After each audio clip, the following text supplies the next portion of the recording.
What's happening, sports fans? Trent the Great back in the building, talking that sport-ish on my little funky-ass YouTube channel, man. And I want to talk about a recap of UFC 241, Cormier versus Miocic, the main card. Well, over the weekend, the event brought a bunch of fireworks as well as some action-packed and drama-filled fights. So let's just jump off into it, y'all. Starting with the featherweight division, where Sadiq Yurev beat Gabriel Mowgli Benitez. But it wasn't an easy win for Sadiq Yurev because the Nigerian, who is from Dana White's Contender Series, and Super Sadiq is what they call him, had a strong start and he had a big flurry. But Mowgli Benitez hung in there for a little while and kept him at distance with his left. He took control of the fight for a short time because of his left leg kicks and his left hand, which wound up dropping Yusef. And this was all in the first minute. It was very early on. But Yusef got up and he caught Mowgli with a right hook that his ancestors felt. You know what I'm saying? Night, because it was over. And Yusef stopped Benitez in the first round via TKO. Anyway, okay, so let's go off into the middleweight division, where you had Derek Brunson defeating Jan Heinisch by decision. And the fight went the distance, but Brunson really dominated the fight from start to finish. Heinisch hit him with a huge head kick that stumbled Brunson, but he was able to get up and recover by picking Heinisch up and holding him off the ground for a couple of seconds, just basically showing off. Then they started trading shots again, which wound up having Brunson tagging Heinisch.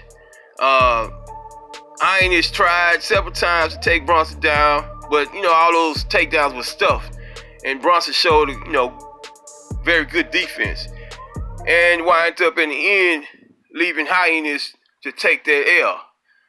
So next on, you have 42-year-old soldier of God Yoel Romero. Romero, as I have you say his name. I have trouble pronouncing these cats' names, man.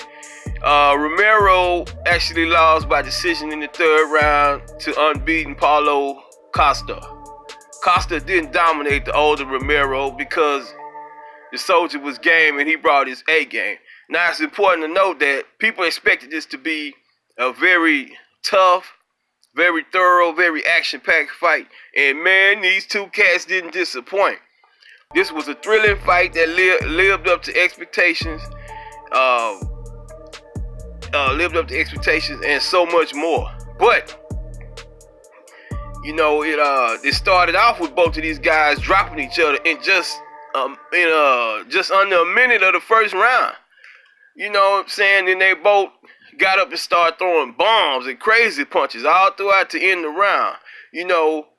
Romero winded up busting open Costa, but ultimately Costa got the nod in the end in a close fight.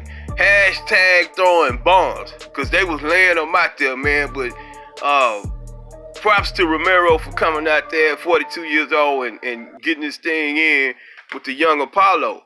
Now, Romero is one of the what they call them, the originals. They call them the originals of the UFC. He's been around for a minute.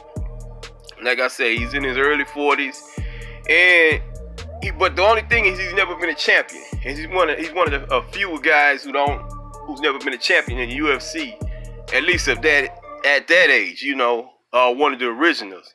So you like to see him get back on track. You like to see him get back on the path to winning, and hopefully he'll do that because he is truly a soldier, and he was a soldier of God, all that. But dude, he really excites when he fights, man. But he deserves a title shot and a title, So let's hope he gets back on track with that. But next on to the co-headliner, which had the return of Nate Diaz. I think Nate Diaz, he's been out for over 3 years. You know what I'm saying? And I think his last fight was against Conor McGregor, which he lost. He won the first one that they had. Well, anyway, Nate Diaz got the decision over Anthony Pettis. And Nate Diaz showed up And he called me, wound up looking stiff, and he looked rusty because, you know, he's been out for so long. 3 years is a long time to be out in any chosen sport or any chosen profession, because you got to get those nerves back. You got to get everything back going, and that muscle memory has to kick in.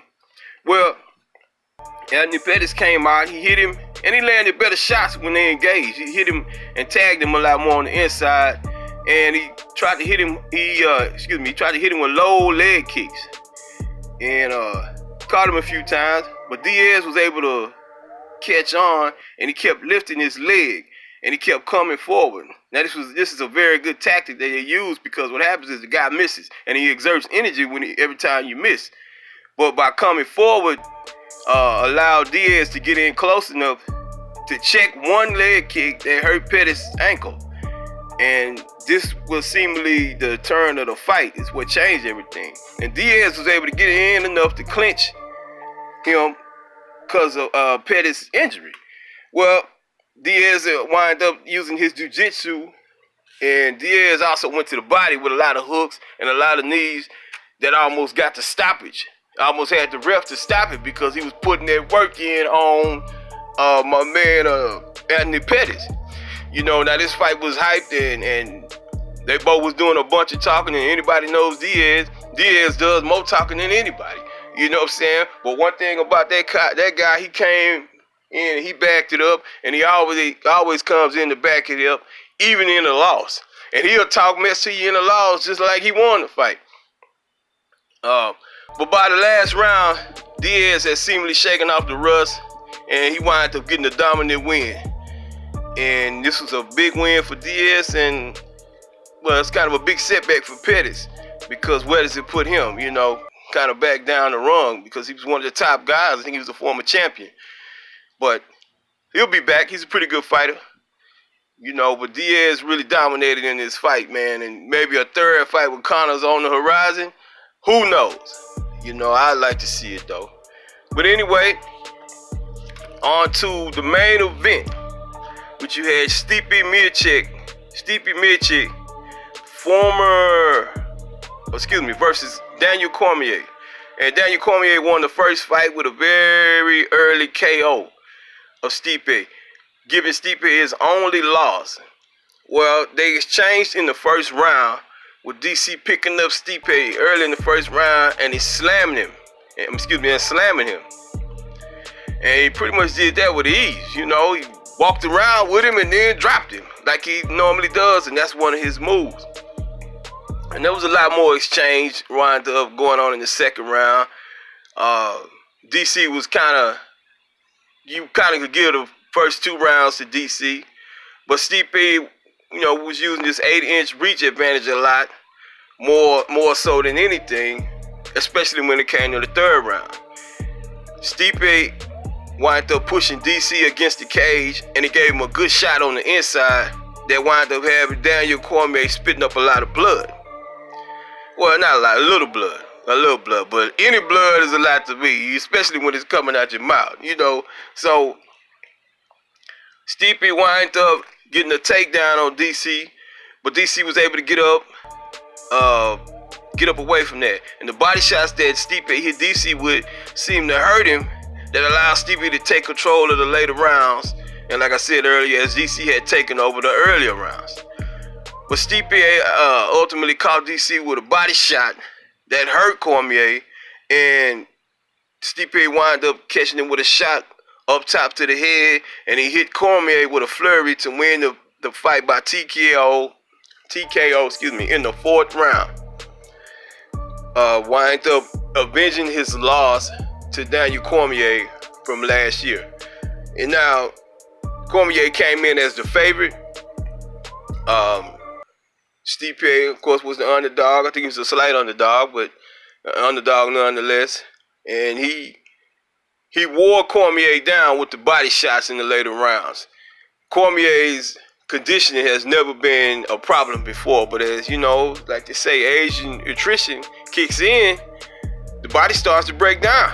You know what I'm saying? And Cormier's in his 40s, I think, 30. I mean, he's late 30s or 40s, and you know that all came to kind of show in this fight, and it also came to show after the fight.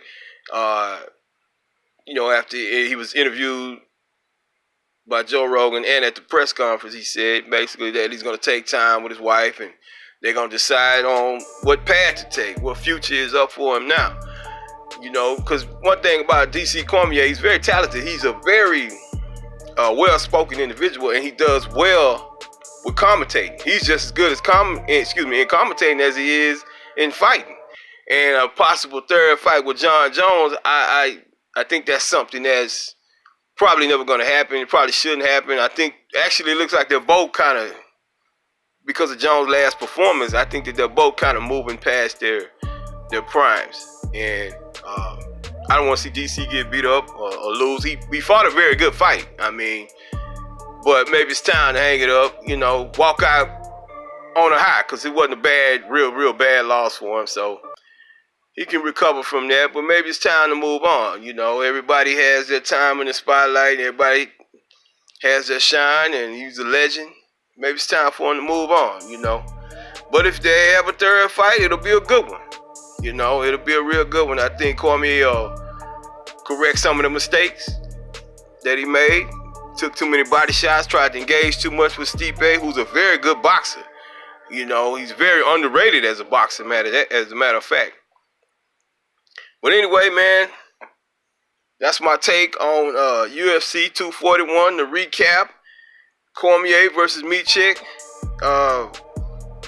It was a pretty good fight, man, and everybody got their money's worth, So I enjoyed watching it and can't wait for the next one.